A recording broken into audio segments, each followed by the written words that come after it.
ہاں ایک پہلو ایسا ہے جس کے حوالے سے حضور کی عظمت ہماری سمجھ میں آئے گی.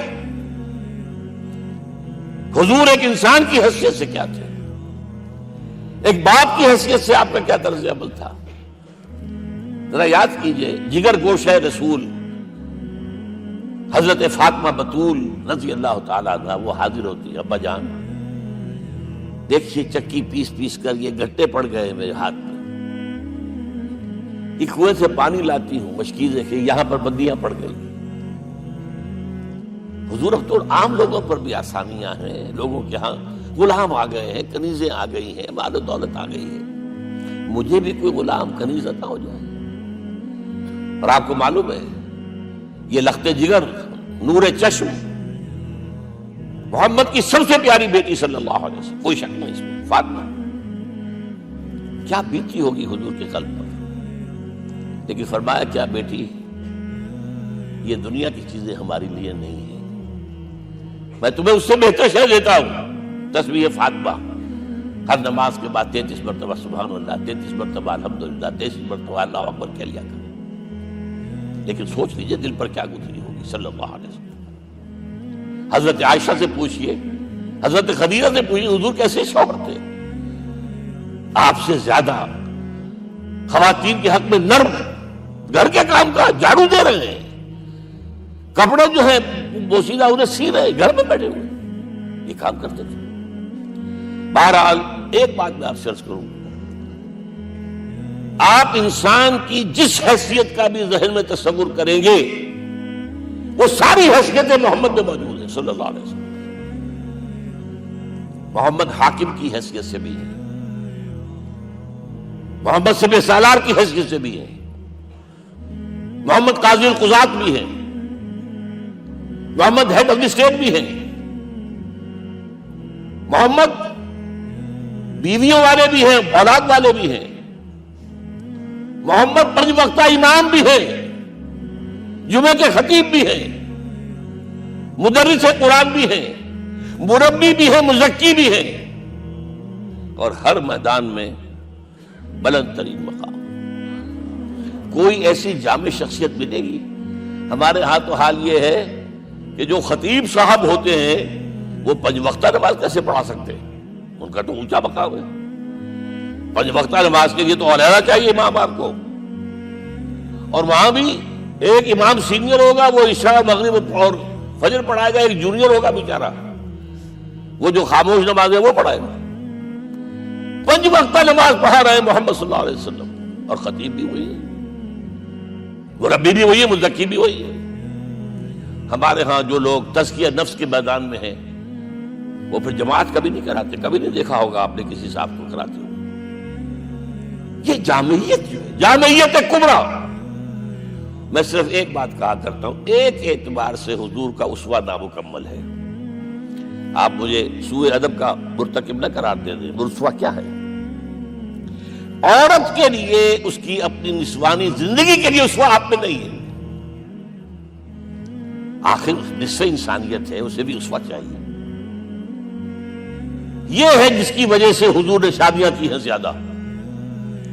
خواتین کے لیے اسوہ حضور کے ازواج مطہرات ہیں، اور ان میں سب سے بڑھ کر جو بالکل یوں سمجھیے کہ آغاز کے اندر نوجوانی میں آ گئی ہے حضور کی خدمت میں، نہایت ذہین و فتید.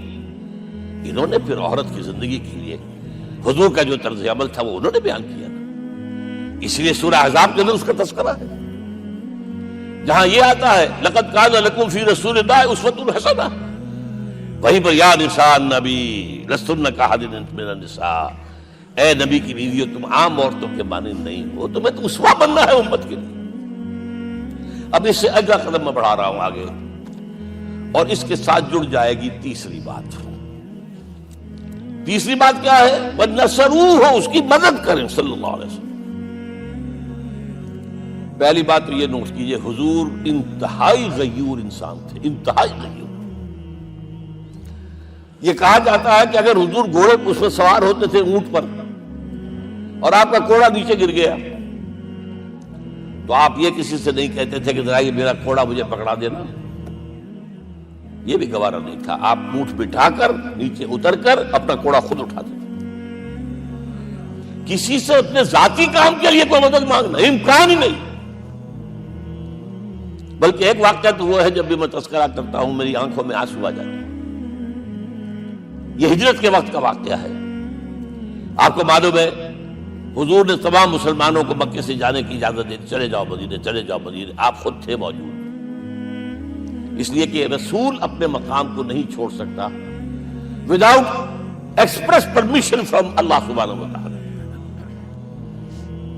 اب حضرت ابوبکر پوچھ رہے ہیں حضور اجازت آ گئی؟ نہیں آئی.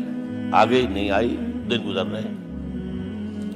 حضرت عائشہ کی روایت ہے ایک روز ہم نے دیکھا دوپہر کے وقت آ رہے ہیں حضور، کپڑے سے اپنا سر جو ہے ڈھانپا ہوا ہے. عرب میں دوپہر کے وقت وزٹ کرنا جو ہے یہ ان کے خلاف دستور ہے، ان کی تہذیب کے خلاف. یہ قیلولے کا وقت ہوتا. تو حیران ہوئے. آتے ہی فرمایا ابوبکر ہجرت کی اجازت ہو گئی. اب انتہائی خوشی سے اور بڑی امید میں کہ بڑی شاباش ملے گی حضرت ابوبکر فرماتے ہیں، عرض کرتے ہیں حضور میں نے 2 اونٹنیاں تیار کر رکھی ہیں، خوب کھلا پلا کے انہیں فرما کیا ہوا ہے، یہ ہجرت میں ہمارے کام آئے گی. حضور تھوڑا سا توقع فرماتے ہیں، پھر کہتے ہیں اچھا ٹھیک ہے، ایک میں استعمال کروں گا لیکن میں اس کی قیمت ادا کروں گا.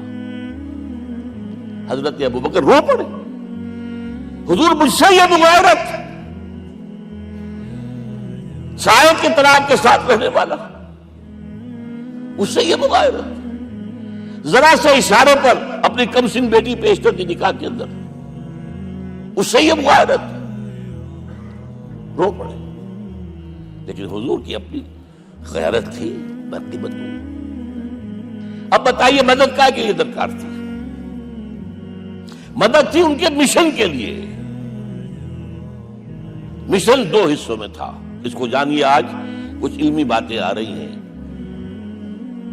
حضور کے مشن کے 2 حصے، ایک ابتدائی جو تمام انبیاء اور رسول کا تھا، ایک تکمیلی جو صرف محمد کا صلی اللہ علیہ وسلم.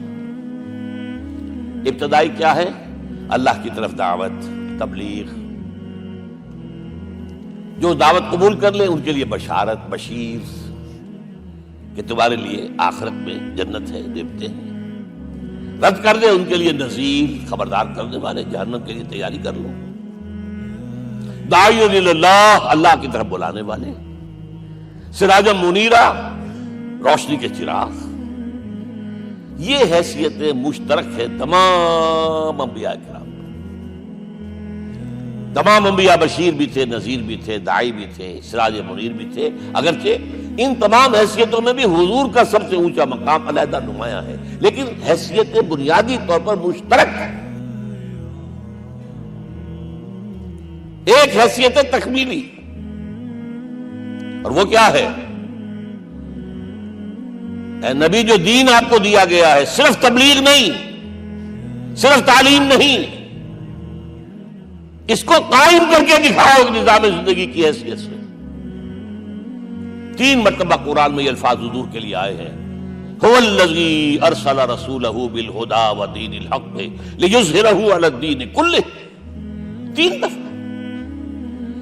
سورہ توبہ میں یہ الفاظ آئے، سورہ صف میں یہ الفاظ آئے، سورہ فتح میں یہ الفاظ آئے. وہی اللہ جس نے بھیجا ہے اپنے رسول کو صلی اللہ علیہ وسلم.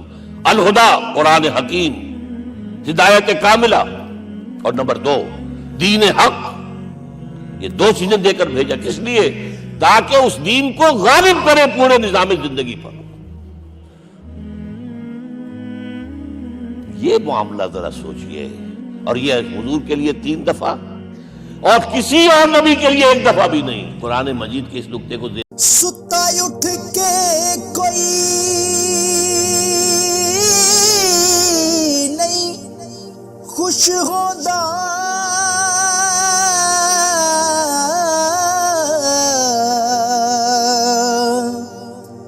بڑے ستے جگا کے میں ویکھیا